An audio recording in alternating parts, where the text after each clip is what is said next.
Hey guys, welcome back to Clownfish TV. This is Kneon. I'm not here with Geeky Sparkles in this video. So while she's away, I'm going to talk about Big Bird. Yeah, we're going to talk about PBS and NPR getting called out for being propaganda, state-funded propaganda outlets. Now, I think most people kind of already knew that they've gone down that path. I don't personally feel like they've always been on that path. It feels like maybe 10, 15 years ago, you could trust them for the most part. But yeah, NPR and PBS have definitely become mouthpieces for, I believe, the far left. Yeah, you're feel free to disagree, but they've been bankrolled in part by the federal government and taxpayers like you, supporters like you. And the free ride's over, right? And now they're getting hauled out Congress. And, we talked about Sesame Street before that. They're laying a bunch of people off over at Sesame Workshop because of the USAID. I believe it's because of the USAID situation. They were giving them like $20 million to make Iraqi Sesame Street or something. Why can't you just like shake down your own people over there for money? That's what they do over here. They get government federal handouts, grants, and then they turn around and they still try to shake parents down like, oh, you don't want Big Bird to freaking die, do you? You better give us some money. Cookie Monster's gonna freaking starve. Give us some money. So yeah, let's talk about this whole situation. This is crazy. We're gonna talk about NPR, which I used to love NPR back in the day, right? I used to love NPR back in the day. The NPR guy. Is he still there, or did he die, or they fire him, then he died? I don't know. But the CEO is this woman that did the TED Talk where she talked about, I think she's working for Wikipedia or something. She said that truth is a distraction from getting things done. Catherine Marr, I guess it's like Marr, like Bill Maher. Yeah, but she's like, truth is a distraction from getting things done. Yeah, so that is what is coming up right now. So Big Bird's been lying to you. So let's talk about it before we get into it any further. Please subscribe for more pop culture news, views, and rants, guys. Yeah, let's talk about the NPR first, because there is a lot to unpack here. So this is Catherine Marr, who's the truth is subjective and it gets in the way woman, and she looks like a villain. I mean, she really does look like a villain from like some like YA novel or something, or some like a CEO, I don't know. Exclusive GOP, this is coming from Fox, right? So exclusive from Fox. GOP moves to defund chronically biased NPR and PBS after disastrous hearing. The move follows a high-intensity House DOJ subcommittee hearing in which NPR and PBS leaders attempted to explain why their organizations still deserve public funding. Because we need it, because we don't want to work for a living. After a hard-hitting hearing, this is new to me, guys, so just so you know. I got to disclaim this. This is the first time I'm reading this. I've heard about it. I want a fresh reaction because we've been watching this whole situation with the media being defunded. After a hard-hitting hearing by the House DOJ subcommittee, Ronnie Jackson from Texas is introducing a bill on Thursday to pull all government funding from chronically biased outlets like NPR and PBS, which he says have been pushing Democrat talking points under the fake banner of public media. Hey, just do what everybody else does and start a mug club and sell coffee. That's what you can do, right? Because, hey, all the right-wingers, they got to do that. Everybody's got hot coffee. We don't have our own coffee yet. Everybody else is doing that. Everybody else has got, like, seriously, is there anybody who doesn't have coffee? Everybody's got coffee. But yeah, so that's what you got to do. You're gonna have to beg for money, just like everybody else. You're gonna have to put the NPR on like Twitch or something. Jiggle your tits for money, and that's how you're gonna stay on the air, right?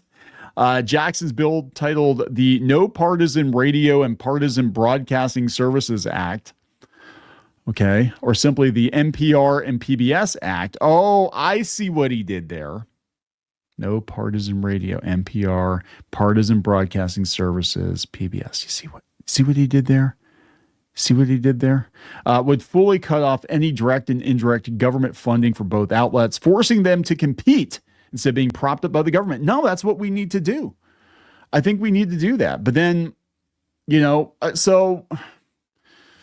right. I think we basically, the point of these entities at the beginning, I think were good-ish, and then it got corrupted, just like everything else, right? Everything starts out, the road to hell is paved with good intentions. And this is kind of like the BBC, the whole thing. But yeah, when you don't have to actually compete, and that's the thing, what we're finding with these media outlets, all these media outlets have been propped up either with government funding or with venture capital, is that they were never competing fairly. When they actually have to compete in the free market, you find out that their ideology does not hold up. When people are given a choice, a fair choice, their ideology does not hold up. The reason that all of these media outlets, these digital media outlets in particular, over the last 10 years, just kind of ballooned up and overtook more conservative leaning voices, was because they were artificially amplified, artificially propped up with venture capital. And you basically had a very small group of people with a very large megaphone, and they would squash the competition under the guise of it being misinformation. You're Nazis. That's what we got to do. We got to fight for the truth. Well, this woman here, she thinks the truth is subjective, and it gets in the way of what? What does it get in the way of? Doing whatever the hell you're doing, which is spinning a narrative and brainwashing people or whatever. It's just my opinion. This comes amid Elon Musk's sweeping cuts to wasteful government programs through Doge. The move also follows a high-intensity House Doge subcommittee hearing in which NPR's Catherine Marr and PBS's Paula Kerger attempted to explain why their outlets deserve public funding. Well, why do they? Why do they? During the hearing, Marr conceded that NPR botched coverage of Hunter Biden's laptop. We made a mistake. Well, truth gets in the way, doesn't it? At the time, NPR representatives publicly called the story unserious and a distraction. During the hearing, Marr said, "We were mistaken in failing to cover the laptop story more aggressively and sooner. We're sorry. We're so sorry." She also expressed regret about remarks she made about Trump, calling him a fascist and a deranged, racist sociopath. "We're sorry. We're so sorry. Give us some money, please. We're so sorry." This is like, you don't shit where you eat, right? Now, these people, honest to God, they thought they had everything locked down so hard that there was no chance Trump and friends were ever going to come back. And now we're seeing them all walk back. All these tech companies, all these people like, "Oh, we really love the Trump. We love the orange one. Hey, where do you get your bronzer? Oh, it's fantastic. Fantastic. Yeah, we're going to go to your inauguration, everything. Yeah, we love freedom. Freedom, yay." Yeah, and these motherfuckers were all like, before they're like, disinformation, bad internet user. And she's one of the worst. She was one of the worst. She was like, yeah, truth gets in the way. And that's very much their motto. Truth gets in the way. Truth gets in the way of whatever the hell agenda we have. So here we have Marjorie Taylor Greene bashing PBS as one of the founders of the trans child abuse industry. I cannot comment on that. I just know PBS from Big Bird and all the British sitcoms. That's what, so, I mean, if they're going down that road, I have no idea. I'm going to be honest. I have no idea. Following the testimonies, Greene called the outlets out of touch with everyday Americans. I do agree with that. PBS it's so weird. It's such a weird juxtaposition because PBS historically has been very hoity-toity. I guess is that what I'm looking for? The word hoity-toity, very elitist, but they're shaking down the general public for funding, and they're also available in like rural and urban areas where people aren't as hoity-toity. So it was very weird to be like, yeah, give us some money for Big Bird so we can, throw some BBC reruns on. And also here's Masterpiece Theater and ballet, Nova. That was a big thing, Nova. But yeah, it's always been weird. It's always been weird. I like Jack Horkheimer. Do you remember him? Our PBS, now this is a side tangent. Our PBS station, when I was a kid, I lived in Pennsylvania and then I moved to California. But when I still lived in Pennsylvania, I discovered my love of Star Trek: The Next Generation through PBS because they, at least on the PBS station WVIA out of Wilkes-Barre, they used to have Star Trek: The Next Generation on.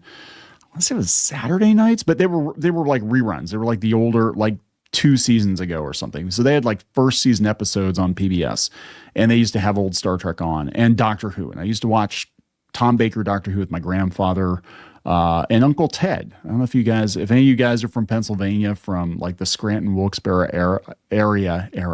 Yeah, it's like another era. If you're from that area and you remember Uncle Ted with the fez, he was like if Elvira was an older Shriner, the best way to describe him. But he came to our elementary school. I remember him coming to our elementary school once. That was actually pretty cool. But yeah, we used to watch all that stuff on PBS, and it was cool. And then we used to have Jack Horkheimer, and they would play the music, and he was like, keep looking up, and I loved it.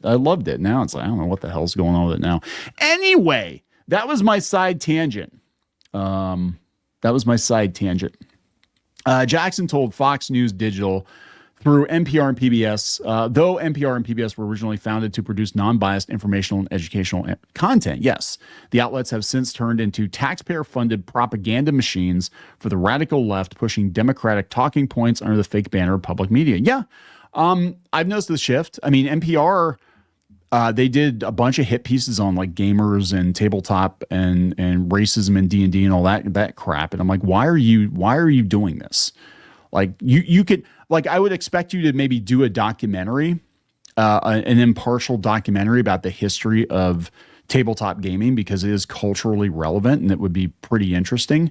But they were like, no, orcs are racist and so are you. Yeah, and it was really stupid.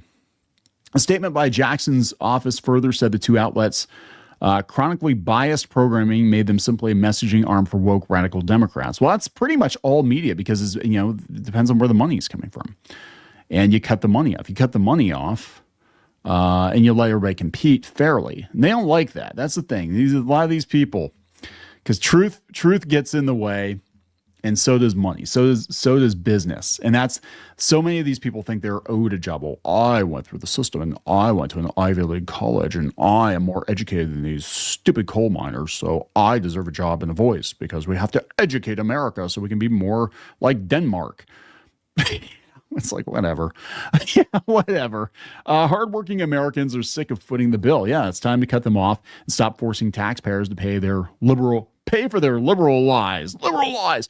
No, I think PBS. So this is where it's confusing, because again, you get a very skewed version of how PBS is funded if you're watching it as a potential member. We've supported PBS over the years. You think it's fully funded by donors, like business donors or organizations or whatever, and people like you, but they actually do get federal funding too. And I think it's gotten more and more egregious. But the thing is that this is any media outlet. Whoever controls the purse strings controls the message. And it's the same with newspapers, and it's the same with radio stations, whatever, the internet, websites, especially the advertisers, the investors, they control the message, because again, you need money to make it go. The only way you can be completely unbiased, I guess, is if your audience pays you directly.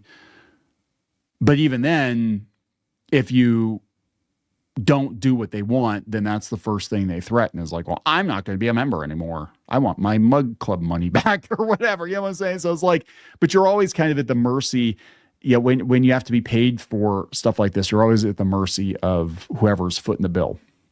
And if you had Democratic federal government funneling money into it, then yeah, of course, you're gonna do what they want you to do, right? Trump's expressed he is open to defunding NPR and other biased publicly funded outlets, meaning he would likely sign a bill doing so if passed by Congress. They spend more money than any other network of its type ever conceived. So the kind of money that's being wasted, it's a very biased view. You know that better than anybody, said Trump. And I'd be honored to see it end.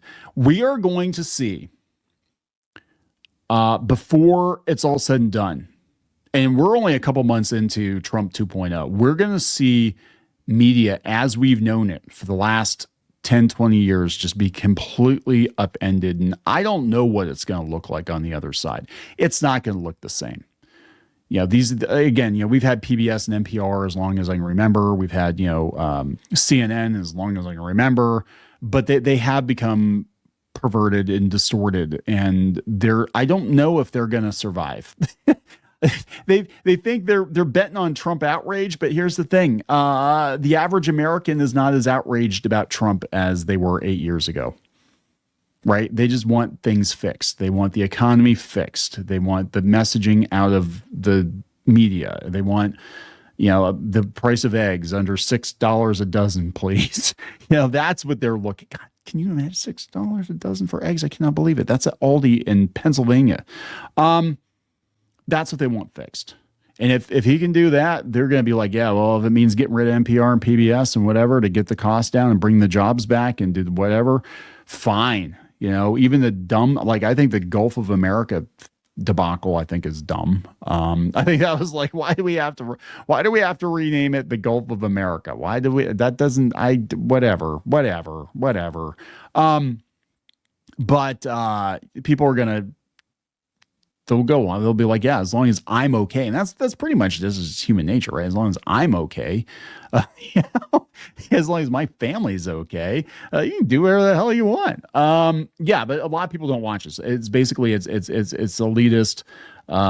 It really is like, it always reminded me, because I had a weekend radio show. Man, I'm really going down on these side tangents here. You're learning all kinds of neon lore. It's interesting. My daughter, she's like, every time you open your mouth, I learn new dad lore. I'm like, I've had a very long, full, hectic, busy, chaotic life.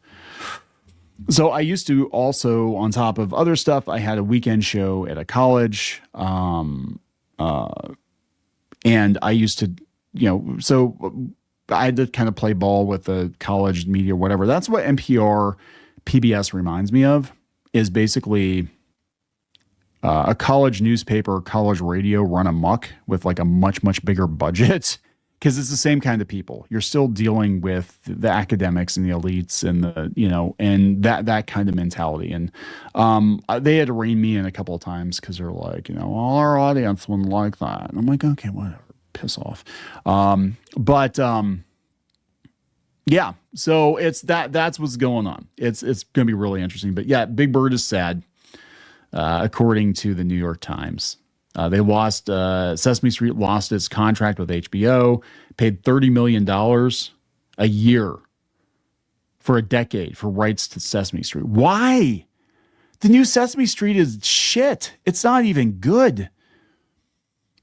I think Sesame Street, once Elmo came into the picture, it was over for Sesame Street. Early Sesame Street, you go back and watch Sesame Street from the 70s. And it was ahead of its time, and it was good. And it was really my daughter, again, bring her up, but when she was younger, she wouldn't watch New Sesame Street, but I would sit her down in front of the old Sesame Street from the 70s and 80s, and she'd watch it. She loved it.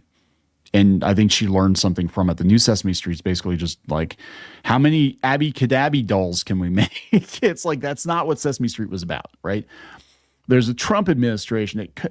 It cuts to the United States Agency for International Development, USAID's, has stripped Sesame Workshop of some valuable grants that the nonprofit did not anticipate abruptly losing. The administration's attacks on public media could bring some further cuts. Sesame Street is at risk of getting lost in the shuffle of a deeply competitive and fast-changing children's TV landscape. Should have thought about that before. I think them going to HBO was a bad idea.